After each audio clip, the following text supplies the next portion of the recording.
Imbag nga aldaw. Sir, pag istoryaman, no kasanot napasamak nila yung kalman, no sa dino nga 4x4, sir, kat nag-cross iti lane iti Gilbert Bridge.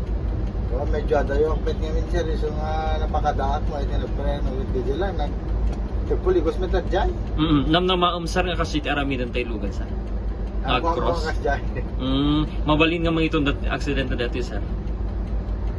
Mabalbal nga, no, medyo nataray na pa.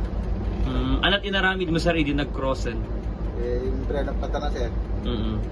Inururay mo nga sir. Inururay ko nga nakasagpate. Nung naalis to, ti pa nagpataray mo kada tangang taway, sir, mabaling nga tangan nadungpar mo, sir.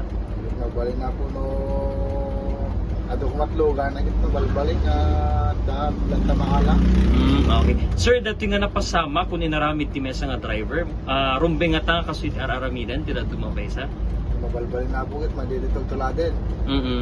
When sir, ano kayat da nga ag mapanitiya sa baling nga linya anak nga minti umno nga aramidan da sa rakas mesa nga driver. Sorotan dala dala na po nga nasaya at nakastayot na kadayo ti disgrasya. Nakita tayo DJ plate number na, sir. Ijak may kabesa sir. Okay, sir. Yung mada CCTV footage tayo, sir, nga naka-record. Ijak ko sigurado sir, may dati yung mati, ijak mo mga puligan dito. Sige, sir.